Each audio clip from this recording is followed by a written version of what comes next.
चाहिए, तिरंगा लहराना चाहिए। तो तिरंगा और राष्ट्रगान और राष्ट्रीय झंडा वो हमारी शान है, इसके लिए उनके उपदेश की आवश्यकता नहीं है। हम सभी लोग उसका अनुपालन करते हैं। और दूसरी चीज, धीरेन्द्र शास्त्री अपने आश्रम में कई दिन तिरंगा लहराए हैं। केवल बयानबाजी और बकवासबाजी करने से बात नहीं बनती है, अपने जीवन में उसका अनुपालन करना होता है। अखिलेश यादव के कार्यक्रम में अचानक से बिजली गायब हो जाती है। जब पूरे उत्तर प्रदेश की बिजली गायब हो रही है तो अखिलेश यादव के कार्यालय में बिजली गायब हो रही थी, ये कौन बड़ी बात है? आपने कहा कि नेता मंत्री रोना रो रहे हैं कि अधिकारियों की बात नहीं सुन रहे। एक आईएएस का भी आपने नाम लिया है, तो इशारा किधर है आपका? अब आपके मऊ में कौन ऐसा आईएएस रहा है जो आज वर्तमान में मंत्री है? आपसे जानना चाहते हैं। नहीं, आप खुद जानते हैं मऊ के लड़के को, इतना नहीं जाने तो फिर क्या जाने? क्या वो भी रोना रो रहे हैं? अब जब मीडिया के सामने सार्वजनिक रूप से उन्होंने अपना बयान दे दिया तो बचा क्या रह गया? डॉक्टर संजय निषाद ने कहा है गाजीपुर में एक भाई एक एक करके गाजीपुर में नहीं, नोट में नहीं, पहले आप उनका पहले उनका आ गया तो आप। गाजीपुर में ओपी राजभर कार्यकर्ता को महिला सिपाही सरेआम पकड़ दिया। अब चूंकि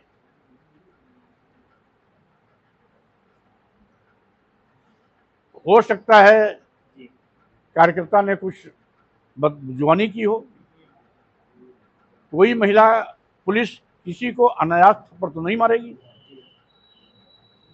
इसलिए क्या मामला है क्या नहीं मामला ये तो जांच का विषय है। एक जिस पार्टी कार्यकर्ता है वो सत्ता में है और पुलिस विभाग भी सत्ता के अधीन होती है, इसलिए इस मामले में कहीं जांच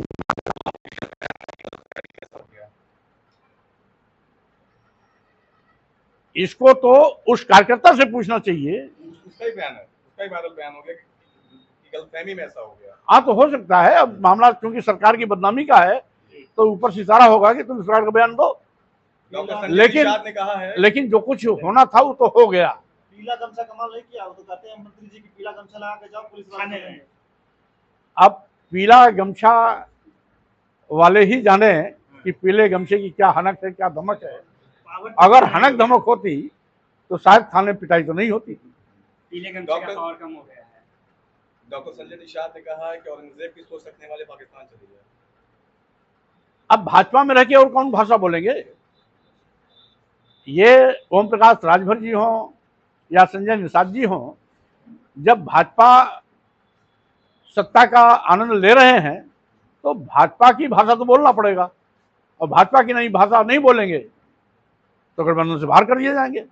इसलिए ये उनके चाल चरण चरित्र के अनुरूप है, इस पर टिप्पणी की आवश्यकता नहीं। आजम खान को बड़ी राहत मिली है, लेकिन फिर भी एमपी कोर्ट ने 20 सितंबर तक उन्हें अभी रोक दिया है बाहर जेल से आने से। बहरहाल आजम खान साहब बहुत बड़े और सीनियर नेता हैं।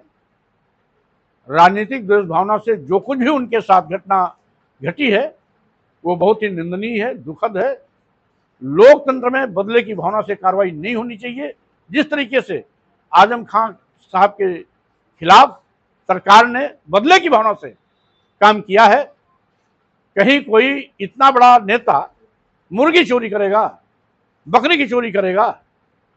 इस तरीके से घटिया इल्जाम लगा करके यदि आजम खान जी को जेल भेजा गया, हम समझते हैं इससे ज्यादा शर्मनाक लोकतंत्र में कुछ हो ही नहीं सकता। सर, राहुल गांधी लगातार नारा लगा रहे हैं वोट चोर गद्दी छोड़, लगातार मामला गरमाया हुआ बिहार चुनाव को लेकर के, इस पर तो ये तो लोकतंत्र में होता ही होता है। सत्ता और विपक्ष का चरित्र यही है कि जब भी सत्ता लोकतांत्रिक तौर तरीके से हटे, जन विरोधी काम करे, तो विरोध का पक्ष विपक्ष जो है उसके खिलाफ आवाज उठाए। तो विपक्ष अपनी भूमिका निभा रहा है, इसमें कौन सी नई बात? मायावती जी शक्ति प्रदर्शन करने जा रही है, बड़ी संख्या में रैली करने जा रही है सर। तो मुबारक हो, आप जाकर के इससे उनके पूछिए कि शक्ति प्रदर्शन करने की ये सोच आई, अच्छी बात है, मेरी शुभकामनाएं है। बिहार चुनाव को लेकर तैयारी तो नहीं है, बिहार चुनाव को लेकर उनकी तैयारी तो नहीं है। अब इसका जवाब तो सुश्री बहन मायावती जी दे सकती हैं। अब बीएसपी क्या करेगी इसका उत्तर स्वामी साहब मौर्य नहीं दे सकते। अजय जी, बीजेपी ने तो साफ कर दिया कि हम धर्म के साथ हैं, मंदिर के साथ हैं, लेकिन अखिलेश यादव अभी तक ये इंसाफ नहीं कर पाए कि धर्म के साथ है या नहीं। सही बात तो यह है, बीजेपी का कोई धर्म ही नहीं। वो सांप्रदायिक सौहार्द बिगाड़ना, भाईचारा का कत्ल करना, संविधान विरोधी काम करना, इसके अलावा उसको कुछ आता ही नहीं। आज भारतीय संविधान इस बात का स्पष्ट निर्देश देता है कि सभी धर्मपन्न संप्रदाय समान है। अनुच्छेद 15, अनुच्छेद 51 में संविधान में स्पष्ट इस बात की व्याख्या है कि धर्म, जाति, लिंग, जन्म स्थान के आधार पर किसी के साथ कोई भेदभाव नहीं हो सकता। तो हिंदू मुस्लिम मस्जिद मंदिर के नाम पर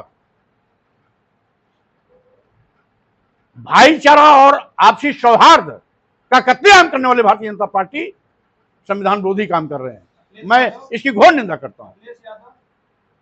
अखिलेश यादव ने क्या किया? तो पूछिए क्या चाहते हैं अखिलेश यादव? क्या है? क्या बोले? अखिलेश को क्या करना है? अरे आप अपना पहले प्रश्न बोलो। क्या अखिलेश यादव पीडीए की बात करते हैं और ओम प्रकाश राजभर कहते हैं कि पीडीए में तो हम लोग भी हैं, सत्ता में पीडीए सबको सम्मान दिया जा रहा है, ऐसा थोड़े है कि पीडीए सत्ता की है। बहरहाल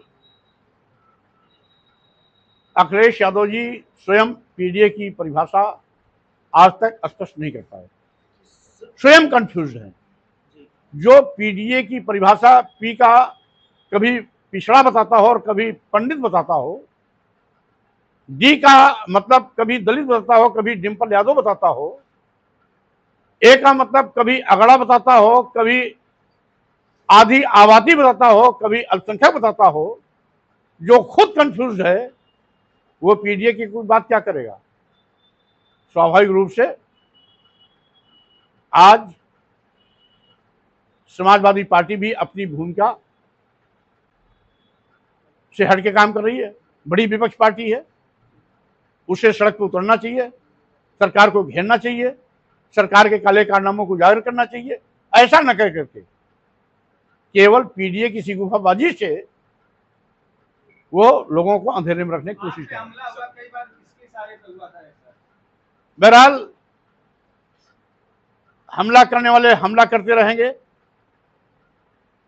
मेरी हत्या के लिए, जान से मारने के लिए सुपारी देने वाले सुपारी देते रहेंगे,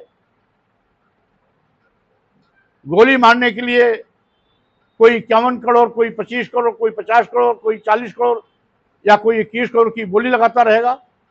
स्वामी प्रसाद मौर्य विचारों को लेके आगे चल रहे हैं। मैं किसी का व्यक्तिगत विरोधी नहीं हूं, विचारधारा के साथ हूं। इस देश के दलितों, आदिवासियों, पिछड़ों, अल्पसंख्यकों के साथ जो भी अपमानजनक टिप्पणी करेगा या अपमानित करेगा, स्वाभाविक रूप से स्वामी प्रसाद मौर्य पहाड़ की तरह उसके सामने खड़े होंगे। क्या लगता है कि आपके पीछे जो हमला जो लोग कर रहे हैं, ये किसके लोग हैं या कौन करा रहा है? ये सत्ता संरक्षित पालतू गुंडे, माफिया, अपराधी हैं, अराजक तत्व हैं, मनुवादी सोच के हैं और साथ ही साथ जो आडंबर, ढोंग, पाखंड में विश्वास करते हैं, ऐसे लोग मेरे जान के दुश्मन बन करके कोई गोली मारने के